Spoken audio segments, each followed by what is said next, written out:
문재인 대통령이 주한미군 사드타에 대한 적정한 환경 영향 평가를 지시했습니다. 이렇게 되면 사드의 완전 가동 시점이 내년으로 넘어갈 것으로 보입니다. 문재인 대통령은 또 영호남 화합을 위해 가야사 연구와 복원을 국정과제에 포함시킬 것을 주문했습니다. 13년 동안 조명받지 못했던 가야 문화권 개발이 탄력을 받을 전망입니다. 포항제철소 제3용광로가 석 달가량의 개보수 작업을 마치고 세계에서 5번째로 큰 용광로로 다시 태어났습니다. 1년 앞으로 다가온 지방선거를 점검해보는 순서, 오늘은 그 두 번째로 대구 시장 선거를 짚어봅니다. 여러분 안녕하십니까? 6월 7일 수요일 아침 대구 MBC 뉴스투데이입니다. 오늘 아침 우리 지역은 대체로 흐린 가운데 오전까지 비가 오는 곳이 있겠습니다. 비가 그친 낮부터는 기온이 차츰 오르겠지만 평년보다는 낮겠습니다. 이시정 기상캐스터입니다. 네, 대구에는 비가 대부분 그쳐가고 있지만 아직도 일부 지역에서는 약한 비가 계속되고 있습니다. 오늘 오전까지는 5mm 미만의 비가 이어질 것으로 보여서 오늘 아침 출근길까지는 우산이 필요하겠고요. 비가 완전히 그치는 시점은 정오 무렵쯤이 되겠습니다. 오후부터는 대체로 구름만 많은 가운데 곳곳에서 빗방울이 떨어지는 곳이 있겠고요. 대기 확산이 원활해지면서 미세먼지 농도는 종일 좋음 수준을 유지하겠습니다. 낮부터는 기온도 차츰 오름세를 보이겠습니다. 대구의 낮 기온 27도로 어제보다 6도가량 높겠고요. 안동 지역 25도 예상되는데요. 그래도 오늘까지는 예년보다 낮은 기온을 보이면서 심한 더위는 없을 것으로 보입니다. 날씨 정보였습니다. 문재인 대통령이 주한미군에 제공한 사드 부지에 대한 적정한 환경 영향 평가를 국방부에 지시했는데요. 대통령의 말대로 환경 영향 평가를 할 경우 절차가 끝나는데 1년은 걸릴 것으로 예상되면서 사드의 완전 가동 시점은 내년으로 넘어갈 가능성이 커졌습니다. 양관희 기자입니다. 문재인 대통령이 국방부의 성주 골프장인 사드터에 대한 환경 영향 평가를 처음부터 다시 하라고 지시했습니다.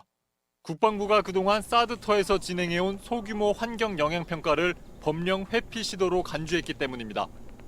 국민 모두가 수긍할 수 있는 절차적 정당성을 획득할 수 있도록 하기 위해 국방부에 법령에 따른 적정한 환경 영향 평가 절차를 진행하라고 말했습니다.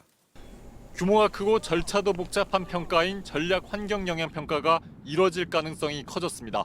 국방부도 성주 골프장에 대한 환경 영향 평가를 원점에서 새로 하는 방안을 검토 중인 것으로 알려지고 있습니다.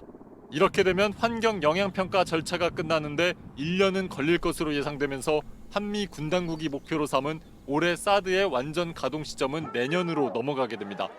이에 대해 사드 배치 반대 단체들은 정부의 방침을 지켜보겠다는 조심스러운 반응을 보이고 있습니다.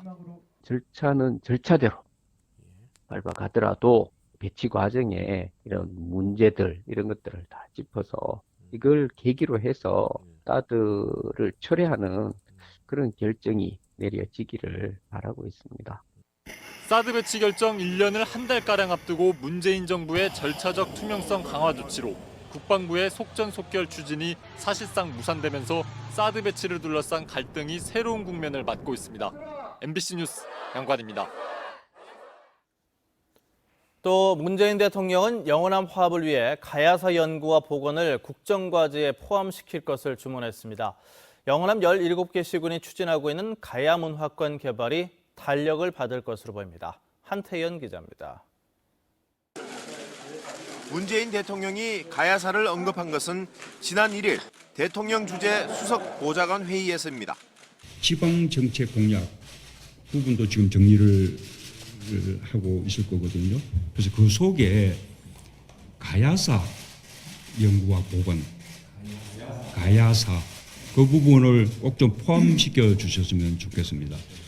문 대통령은 가야사 연구와 복원 사업은 그동안 빛을 보지 못했지만 학술적 연구와 복원의 가치가 있다고 판단했다고 밝혔습니다. 특히 영호남의 벽을 허물 수 있는 좋은 사업이라는 점을 강조했습니다.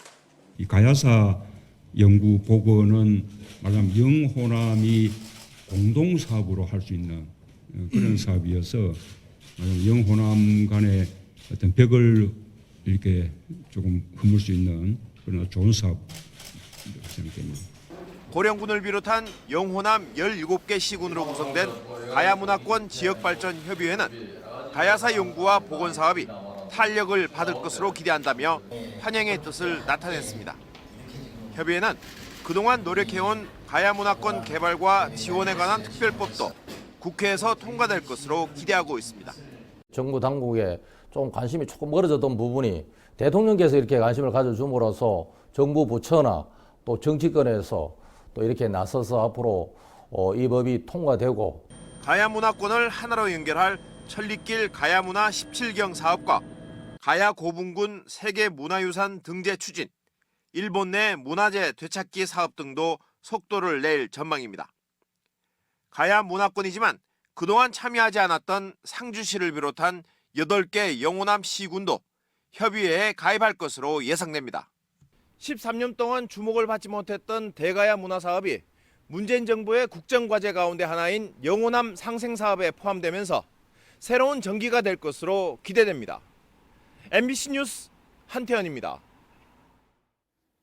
대구의 대표적 명산 중 하나인 달성군 비슬산 일대가 대구 최초의 관광지로 지정 고시됐습니다. 대구시와 달성군은 환영하고 있지만 환경단체들은 자연 훼손 등을 이유로 우려의 목소리를 내고 있습니다. 윤영균 기자가 취재했습니다. 전국 최대의 참꽃 군락지가 펼쳐져 있는 대구 달성군 유가면의 비슬산. 지난 4월에 열린 참꽃 문화제에는 전국에서 60만 명이 몰렸습니다. 올해부터 휴양림 입구에서 대견사지까지 이른바 반딧불이 전기차까지 운행되면서 올해는 300만 명의 관광객이 찾을 것으로 달성군은 추산하고 있습니다. 대구시는 비슬산 자락 일대 25만 제곱미터를 비슬 관광지로 지정 고시했습니다. 관광지와 관광구역, 관광특구는 전국적으로 300곳 정도 되는데요. 대구에서 이렇게 관광구역으로 지정된 곳은 이곳 비슬산이 처음입니다. 개발 부담금 면제와 공유재산 임대료 감면 등의 혜택이 있는 만큼 대구시와 달성군은 비슬산 일대 개발에 탄력을 받을 것으로 기대하고 있습니다.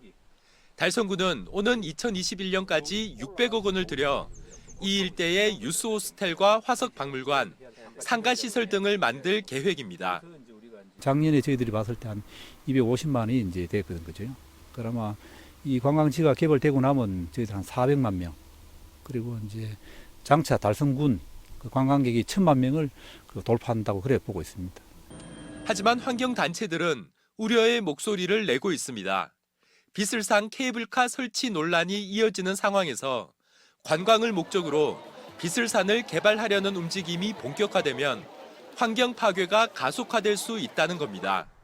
비슬산은 우리 국립공원 얘기가 나올 정도로 산세가 빼어난 그 대구의 대표적인 산인데 이런 식으로 개발의 어떤 광풍에 휘둘릴 게 아니라 비슬산을 잘 보존하는 대책까지 아울러서 마련을 해야 된다고 봅니다. 앞산과 팔공산에 이어 비슬산까지 환경 파괴 논란에 휩싸인 가운데 달성군은 화원 유원지를 관광지로, 달성보 주변은 관광단지로 지정하기 위한 절차에 착수했습니다. MBC 뉴스 윤영균입니다.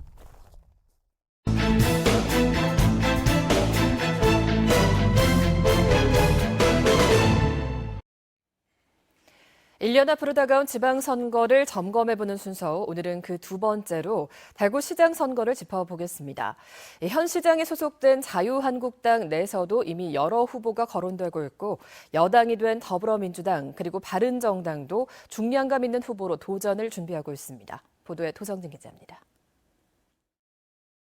자유한국당에서는 권영진 대구시장이 재선에 나설 것으로 보이는 가운데 이재만 전 동구청장이 도전에 나섰고 이진훈 수성구청장과 김상훈, 곽대훈, 정태욱 의원 등이 후보군에 포함됩니다.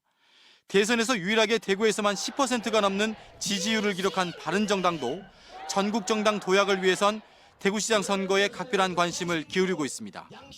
3선을 연임한 윤순영 중구청장이 유력 후보로 보이는 가운데 당의 요청이 있을 경우 주호영 의원도 거론되고 있습니다. 지난 시장 선거에서 김부겸 의원이 36%를 득표한 더불어민주당에서는 홍일학 의원과 이재용 전 환경부 장관, 임대윤 대구시당 위원장의 출마 가능성이 점쳐지고 있습니다. 국민의당과 정의당은 당 조직부터 정비한 뒤 인재 영입 등 후보 물색에 들어간다는 방침입니다. 지난 총선하고 이번 대선에서도 약화되기는 했습니다만요. 이것이 완전히 전환점을 맞이해가지고 새로운 형태의 변수가 될 것이다라고 하기는 아직은 성급한 감이 좀 있습니다. 보수와 진보 모두 복수의 다당구도로 바뀐 상황에서 어떤 후보가 나오느냐가 중요한 변수가 될 것으로 보입니다. 여러 정당들이 분할된 상태에서 어느 이제 하나 정당이 이제 과거처럼 막대기만 꽂아도 되는 이런 상황이 아니기 때문에요. 이제 선거의 역통성은 굉장히 커지겠죠. 총선과 대선을 거치며 지역구도가 서서히 약화되고 있는 가운데 한국당의 조직표와 바른정당의 신보수론, 여기에 민주당의 여당 프리미엄이 어떻게 작용하느냐에 따라 대구시장 선거 판도가 달라질 전망입니다. MBC 뉴스 도성진입니다. 어제는 나라를 위해 고귀한 생명을 바친 순국 선열들을 다시 한번 기리게 되는 현충일이었죠. 6.25 전쟁에 같이 참전해서 무공 훈장까지 함께 받은 80대 노 부부로부터 전쟁의 기억과 나라 사랑의 의미를 되새겨보겠습니다. 보도에 권윤수 기자입니다. 대구에 사는 83살 박옥선 할머니. 어린 시절부터 용기와 강단 있는 성격이었던 박 할머니는 6.25 전쟁이 발발한 1950년 18살 꽃다운 나이에 여군으로 자진 입대했습니다. 자신의 안위보다 조국의 위기가 더 크게 다가왔기 때문입니다. 밤낮을 가리지 않고 포탄이 날아들고 언제 또 짐을 싸야 할지 모르는 전쟁통에도 사랑은 운명적으로 찾아왔습니다. 당시 강원도 3사단에 근무했던 멋쟁이 군인 87살 한준석 할아버지가 자신이 근무했던 육군 본부로 들렀을 때 우연히 만나 사랑을 꽃 피웠고 전쟁이 끝난 뒤 결혼에 골인했습니다.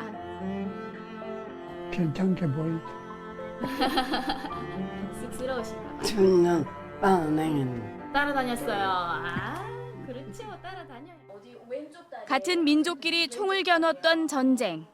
60년 이상 훌쩍 지났지만 그때의 참상은 부부에게 끔찍한 기억으로 남아 있습니다. 할아버지는 동해 전선에서 다리에 총상을 입기도 했습니다. 날이 새면은 전투 준비를 하고 계속 접근하고 이제 맞아보고 있어야 되니까. 할머니는 3년 넘게 복무하고 중사로 전역했고 할아버지는 20여 년 동안 직업군인으로 있다 대위로 전역했습니다. 이런 공으로 1952년 화랑 무공 훈장을 함께 받아 드물게 부부 훈장 수여자가 됐습니다. 전쟁의 아픔과 참상이 점점 잊혀져 가는 요즘 노 부부는 나라를 지키기 위해 누군가는 희생했기에 오늘이 있다는 걸 간혹 떠올려줬으면 하고 바랍니다. 앞으로 통일이 돼야 돼. 통일이 있어서 화목하게 잘 살아. MBC 뉴스 권윤수입니다. 국립영천호국원은 호국 보훈의 날을 맞아 이달 말까지 충녕당 제2관 호국 영흥홀에서 6.25 전쟁 참전 프랑스 대대 특별 사진전을 개최합니다. 이번 사진전은 한불 수교 130주년을 기념하기 위한 전시회로 6.25 전쟁에서 우리나라를 위해 싸운 프랑스 대대의 활약상을 담은 사진 27점을 만나볼 수 있습니다. 포항제철소 제3용광로가 102일간의 개보수 작업 끝에 세계에서 5번째로 큰 용광로로 다시 태어났습니다. 하루 14,000톤의 쇳물을 생산할 수 있는 규모입니다. 이규설 기자입니다. 화이뽕을 받아든 포스코 권호준 회장과 주요 손님들이 포항제철소 제3용광로 풍부에 불을 붙입니다. 지난 1978년부터 1억 1,900만 톤의 쇳물을 생산한 제3용광로가 네 번째 생애를 시작하는 순간입니다. 개보수 공사를 통해 제3구로는 4,350세제곱미터에서 5,600세제곱미터로 커졌습니다. 세계 5번째 규모로 하루 14,000톤의 쇳물을 생산할 수 있습니다. 초대형 고로 5기를 가동, 포항제철소는 명실상부한 세계 최고의 철강 기업으로서 위상을 확고히 하게 되었습니다. 포항제철소 제3구로에는 고로 수명을 예측하고 내부 상태를 자동 제어하는 최신 기술이 적용됐습니다. 연구소와 ICT의 AI와 빅데이터 기술이 융합되어 가지고 스마트화 고로의 기본 인프라를 구축하였다는 데 큰 의미가 있다고 봅니다. 화입식에 사용된 성화는 포항제철소 내 설비종합중공기념탑에서 포항제철소장이 직접 체화했으며 직원들이 봉송단을 꾸려 정성껏 옮겼습니다. 지난 2월부터 진행된 제3고로 개보수 공사에는 3,700억 원의 사업비와 연인원 16만 3천 명의 근로자가 투입됐습니다.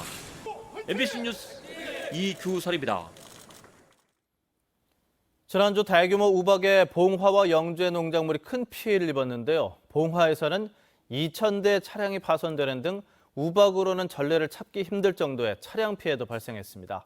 홍석준 기자입니다. 봉화의 한 자동차 정비 공장입니다. 망치로 촘촘하게 때리기라도 한 듯 선명한 파손 자국이 차 전체를 뒤덮었습니다. 다른 차들도 보닛과 지붕에 성한 곳이 없고 썬루프는 형체도 없이 산산조각 났습니다. 운전석 유리창에 금이 가거나 심지어 사이드미러가 깨진 차량도 들어옵니다. 그날 몰랐는데 그 다음날 닦아서 보니까 이렇게 된 거예요. 세차하고 보니까. 내 평생에 처음 봤으니까. 우박으로. 네. 이 공장은 지난 주말과 휴일에도 전 직원이 출근해 수리에 매달리고 있지만 아직 대기 중인 차량만 200대가 넘습니다. 운전자들은 안동과 영주, 대구까지 찾아 차를 맡기고 있습니다.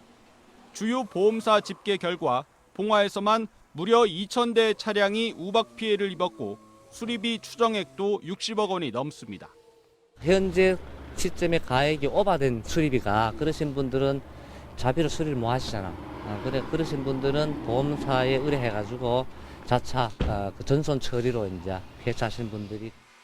자연재해는 보험에서 제외되는 것이 원칙이지만 우박의 경우 90년대 말부터 자동차 보상 범위에 포함돼 다행히 수리비 대부분이 보험에서 처리될 예정입니다. MBC 뉴스 홍석준입니다.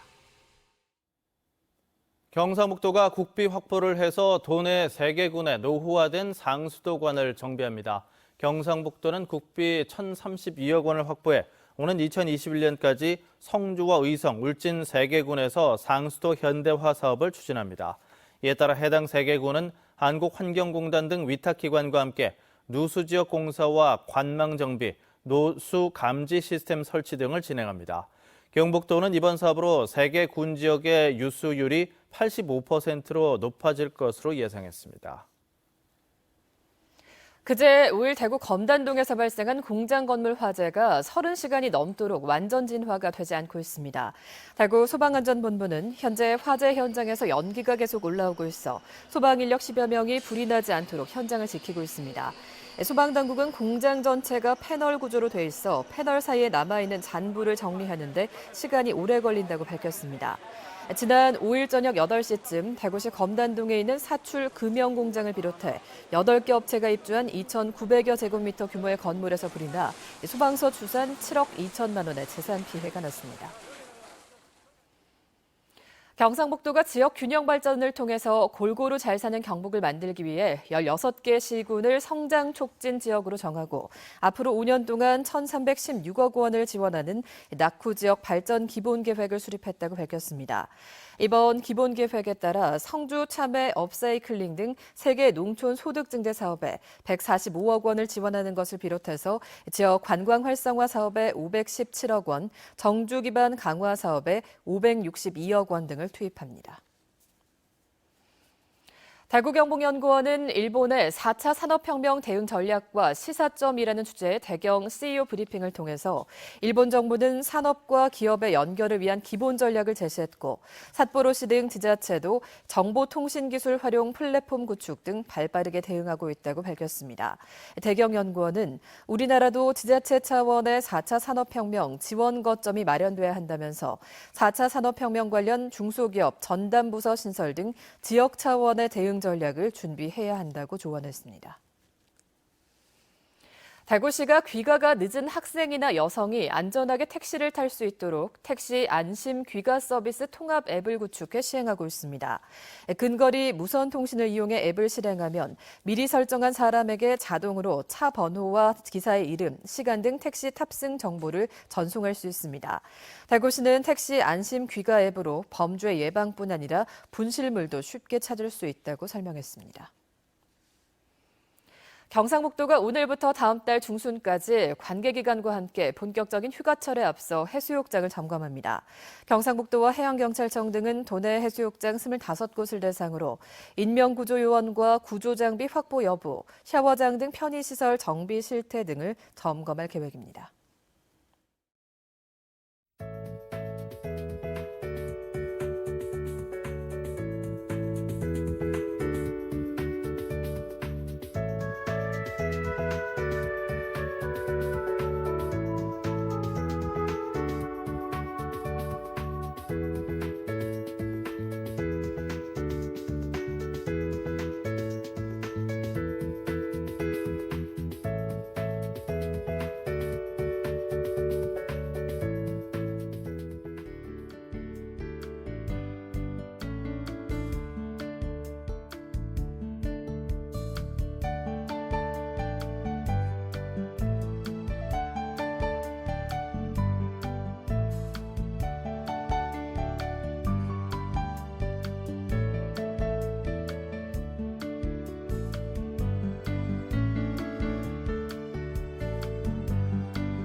대구에는 비가 대부분 그쳐가고 있지만 여전히 일부 지역에서는 약한 비가 계속되고 있습니다.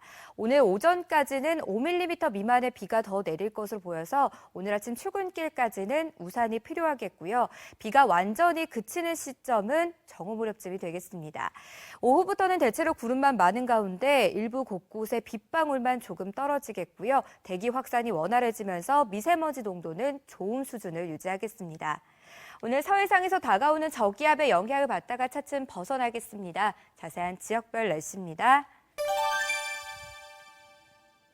대구의 낮 기온 27도로 어제보다 6도가량 높겠습니다. 경북 남서내륙 지역의 낮 기온은 25도 안팎을 보이겠습니다. 안동의 현재 기온은 16도, 낮 기온은 25도 예상됩니다. 오늘 포항의 낮 기온 27도 예상되고요. 동해남부 앞바다에는 풍랑특보가 내려진 가운데 바다의 물결은 2에서 4m로 높게 일겠습니다. 내일과 모레는 다시 맑은 가운데 낮 기온이 30도 안팎까지 오르겠습니다. 날씨 정보였습니다.